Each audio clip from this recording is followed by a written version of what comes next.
So, another video about anime. I swear guys, this channel isn't turning into an anime channel, it's just that I had this video idea in mind for a while, and it just happens that the ideas I had in this video are kind of a spiritual successor to the ones in my previous video. Now, I don't think that My Hero Academia is nearly as bad as Uzaki-chan, and I actually watched a good chunk of My Hero Academia as opposed to not watching Uzaki-chan at all. This video will not only be a criticism of My Hero Academia, but also a kind of light response to some of the criticism I received in my previous video. So then, let's get right into it. Now, I first heard about this show called My Hero Academia around a year and a half ago. I enjoyed One Punch Man a lot, so I figured that another superhero anime wouldn't be that bad. I was kinda wrong. You see, I don't think that My Hero Academia is necessarily awful. I mean, there's a reason why the show is really popular. It's just really mediocre. And what I noticed is that My Hero Academia seems to have a lot of negative stereotypes that are associated with it.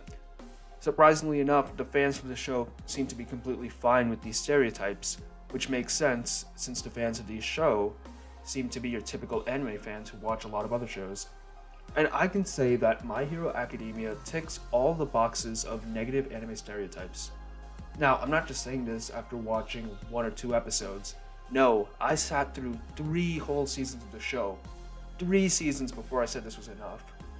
To be honest, the initial episodes had me pretty hooked, but as the show went on, I found myself dozing off during episodes because the show was just so mediocre and stereotypical. Once again, My Hero Academia isn't necessarily bad, it just has a lot of elements that are inherent to what's bad about anime in general. This is in no way meant to be a comprehensive review of the show, just a nitpick of the bad parts. Yes, this is nitpicking. This is why My Hero Academia represents everything wrong with anime.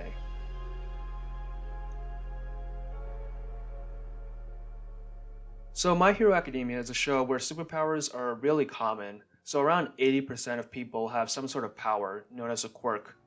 Due to the abundance of quirks, becoming a superhero is seen as a legitimate job. Schools that train you to become a proper superhero pop up everywhere as a result. The show follows our main character, Izuku Midoriya, also known as Deku, attending one such school, where he meets other superpowered kids and together they train to become the best superheroes they can. Pretty simple premise, and it has potential for some really interesting characters. However, as we will soon see, this is certainly not the case. First, let's talk about the main character himself, Izuku Midoriya. Now, Midoriya is supposed to be a special case in this world, as he is someone who is born without a superpower. He always feels like the odd one out, so the show wants us to feel bad for him, and they decide to portray that by making him a total crybaby. Now, I'm not saying that there's a problem with having an insecure protagonist. In fact, it's a breath of fresh air from all the typical spunky protagonists. However, I have an issue in how much he cries. This kid literally cries non-stop. Like, anybody who watches the show can agree to how much he cries. It's his main character trait in the beginning, but it's treated as a gag that happens over and over again. And it's also a lame attempt at getting us to sympathize with him.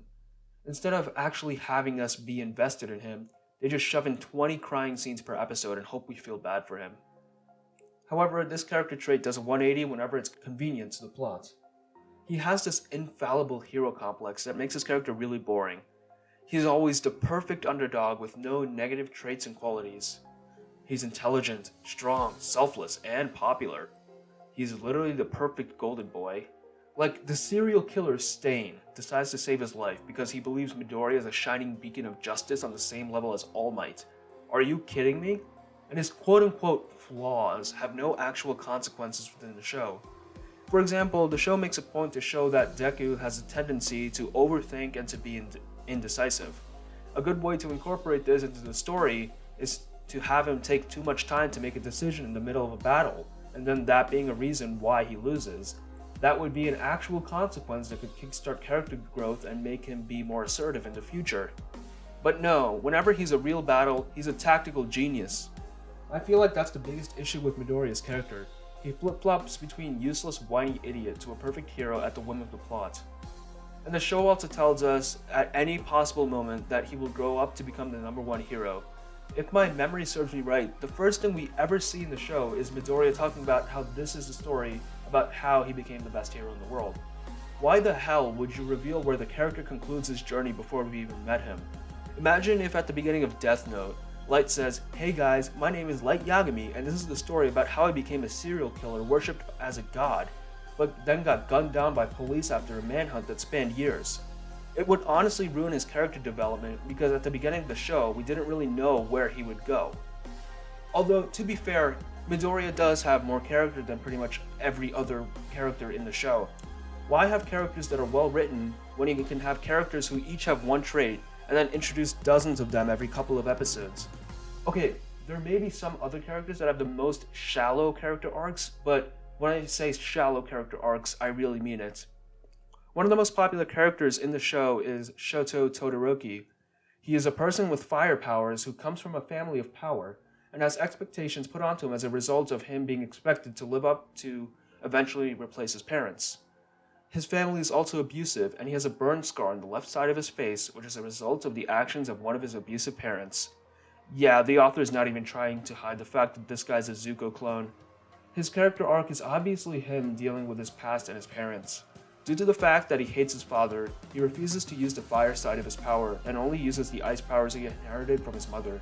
However, this entire arc is resolved in like 2 episodes when in his fight with Midoriya, Midoriya tells him, in front of a filled stadium, that he isn't his father and that he should be able to use his powers because his quirk is his own. And just like that, Todoroki's deep-seated trauma is gone, just because some kid he met a month ago started screaming at him. Granted, he's still shown struggling with this aspect of his life later on, but for all intents and purposes, his arc was resolved. Another character I saw with some semblance of an arc is Momo Yayarozu, if I said that right. So basically the gist of her character is that she comes from a rich family, and the reason why she was able to get into the Hero Academy was due to a recommendation from her influential family. Before the tournament arc, she was a kind of a stuck-up Hermione type figure, a typical know-it-all. But during the first round of the tournament, she got absolutely destroyed by other students, and due to this, she becomes insecure about her own talents. This leads to her becoming totally indecisive during her final exam with Todoroki, and having a panic attack because she thinks she isn't good enough to contribute to the team. But like Todoroki's development, all it takes for her to overcome the struggle is for Todoroki to tell her that he believes in her because he voted for her in the classroom elections. I kid you not, that's actually what he says.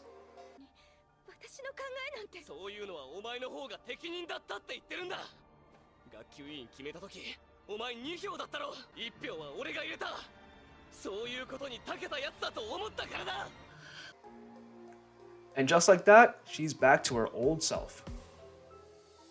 Once again, these character arcs showed potential. Honestly, I really like the idea of a kid from a prestigious background who thinks she's talented, only to have that assumption shattered when she faces competition. The journey to see her prove herself that she is in fact talented would be an interesting character arc, but for some reason, the author tries to rush these character arcs in a really short period of time. Like, I don't understand why he can't just flesh out these characters more and extend their arcs. Like, some people claim that since the show has an ensemble cast, not all of them can get equal attention. Yeah, this is true, but this isn't an excuse to create one-sided characters with the illusion of depth by having them monologue once in a while. And that is, even if they have a character to talk about. There are some people in the main character's classroom who I legitimately cannot even name a single trait of theirs. They're literally just empty shells with no meaningful contribution to the show or any meaningful dialogue. And for the other people, you can just boil down their characters into a single word. Angry, horny, stupid, French, woman, woman, woman. The objectification of women in anime is something I talked about in my previous video on Uzaki-chan. In the comments of that video, a lot of people criticized me for my views on that character, and they claimed that her body type wasn't totally unrealistic, and my points critiquing her design were invalid. And you know what? I'll give it to them. Anime has been known to exaggerate body features, and Uzaki-chan is the result of one such exaggeration. However, the complaint I have about the women in this show is not their character designs. To be honest, for teenagers who undergo physical training to become superheroes, I think these body types are pretty realistic. I don't have a problem with girls being depicted with large chests and hips. What I do have a problem with is when these body types are depicted only as eye candies for the guys watching the show. This isn't a problem that's necessarily limited to anime, but it is pretty common within the genre. Basically, my issue with the women in the show is that they're basically relegated to a pure fan service role. You can say that the male characters were also designed in such a way to be attractive, but at least most of them have some other character moments going on. With a lot of the female characters, their only purpose in the show is to provide fan service moments to the audience. Like, look at most of them. You have Uraraka, who's basically only in the show to be a cheerleader for Deku and talk about how great he is all the time. Then you have Yaya Rozu, who probably has the most revealing outfit in a class of, may I remind you, 15-year-olds. The official explanation is that she can do more with her powers if she's showing more skin. Yeah, we all know what the author was trying to get away with that. Then let's take a look at the adult superheroes. There are only two of them which have a major role at all that are women. First, we have Midnight, whose nickname is the R-rated hero. It's surprising that in a show where all the female characters are supposed to be fan service, they went the extra step and made a female character that's somehow all about fan service. Somehow, she's able to work as a teacher in a school, and her character design is once again based around the fact that her powers get stronger the more skin she shows. It's honestly baffling that the author thought that he could get away with this reason twice. I'm not even mad, I'm just confused as to why they used the same exact excuse for a fan service design twice. Then we have the other female superhero who's called Mount Lady. She's basically another copy of Midnight. I mean, even people in universe talk about how over-sexualized these two heroes are. Some people say that this is a commentary about how female celebrities usually only become popular based on their looks only, but I disagree. In order to actually make a commentary on what you think is a social issue, you actually have to talk about the thing you're criticizing and make a statement. The show barely touches on this topic with like 2 conversations that don't even say anything deep about it. And finally, rounding out the trio of factions, we have the villains.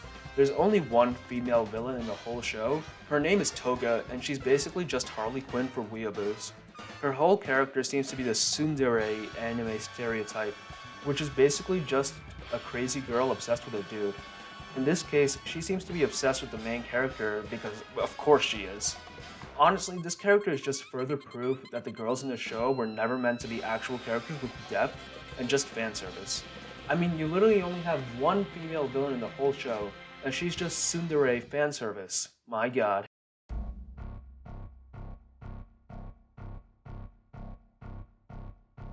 The fights in My Hero Academia are some of the most boring fights in a shonen anime, which, may I remind you, is a genre that revolves around fighting. What the show tries to do instead is to try and fake the stakes, because it's too lazy to actually write any. The main characters will never lose, unless if it's in their best interests. Let's take a look at Deku's first fight in the tournament arc. He fights against this dude who can mind control you if you talk to him or ask him a question, but he's unremarkable in all other manners. This should be an easy win for Deku, right? Well, what actually happens is that Deku lashes out at the mind control dude after he throws a lame insult, and because of that, the mind control dude is able to control Deku. He forces Deku to walk out of the ring, which would be an immediate disqualification for him. But Deku has an internal monologue talking about how everyone was depending on him, which makes no sense in this situation. And then suddenly the previous users of his power decide to do a Deus Ex Machina and save him right before he gets disqualified. Yeah, this entire fight was total BS. What should have been an easy fight if you approached it logically was turned into a long convoluted monologue to up the stakes and was finally resolved with an unsatisfying, undeserved ending. But if you thought that fight was bad, we're just at the tip of the iceberg. One other thing I noticed about the fights in My Hero Academia is that none of the main characters ever seem to be in real danger, even when fighting against villains who have no problem killing people. We first see this in the attack on the UA compound in the first season. So when I first watched this, I thought that this would be the welcome to the real world moment of the show, the moment where the students realize that being the hero is a dangerous job and not all fun and games. While watching, I thought that the exact moment that this happened is when the Nomu monster is able to catch the student's teacher, Mr. Aizawa. Judging by what happens on screen and Midoriya's reaction, it looks like the poor man's head got crushed like a grape. At the very least, he should be unconscious. But no, he seems to be fine afterwards, and he's even able to save some of his students. And even though some of the students were specifically targeted by the villains, they always managed to be saved at the last second. Now, I don't think the show needs to be really dark like Attack on Titan, where you have half the main characters killed off in the first 5 episodes. I understand that it's just not that type of show, but if you're going to make a show that's supposed to be a lighthearted action, don't put the characters in life and death situations. Another battle that comes to my mind are the students fighting the hero killer Stain. So now, this Stain guy is really dangerous. He's killed many professional heroes before, and he has no problem with killing the kids except for Midoriya. But when he has Ida frozen, instead of killing him, he decides to monologue for so long that Midoriya and Todoroki were able to show up and save him. And then working together, 3 first-year students who've only been trained for like a month were able to take down a villain who's killed professional heroes in the past. Yeah, right. I feel like the writers just come up with random stuff to get the main characters out of dangerous situations. Like in Deku's fight against Todoroki, in order for Deku to use his power, he has to break one of his fingers every time he does so. This places a clear limit on how many times he can use his power, 10 times for each of his fingers, maybe a couple more if he breaks his arms, but that's a lot more costly. So this creates a tension in the battle. As more of his fingers break, the stakes rise, because that means he has less chances to use his power going forward. This is actually a really good way to establish tension. But what happens when he breaks all of his fingers? Praise the Lord, it's a miracle! He's able to break his fingers twice and keep on using his powers! We see something like this later. Deku is fighting like this really muscular villain who he clearly can't beat. But he goes plus ultra and uses 1,000,000% of his power, whatever that means. You know, I feel like the creators of the show try and create fake tension and stakes, but the thing is, they do this in every single fight, and they make it seem like every fight in the show is a huge turning point in the characters' lives. They do this by giving the main characters these monologues and flashbacks that detail their backstories and motivations in excruciating detail to show how important this fight truly is to them. But then this repeats every single fight, and when you try and pass off every fight as an important character moment, you start to get tired of it and realize that none of them truly matter. My Hero Academia had great potential. The concept is a great twist in the superhero genre, and the story and world would have created some really nice characters and stories. However, it seems like the creators of the show, and probably the author of the manga, really dropped the ball on this. They created a totally inconsistent show that tries to take itself seriously, but often cuts away from fights for fan service. The characters are husks, each created to fill a character archetype or a fan service role.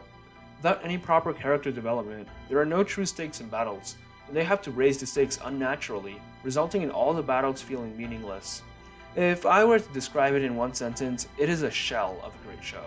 If it was done right, it could become great.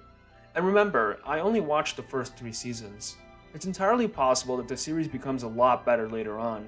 For example, while I think Attack on Titan was a great series from the beginning, it only ascended to my favorite series of all time after the Marley arc, over 90 chapters into the series, because it is during this arc where all the themes of the series so far and the phenomenal writing combine to create a truly amazing experience.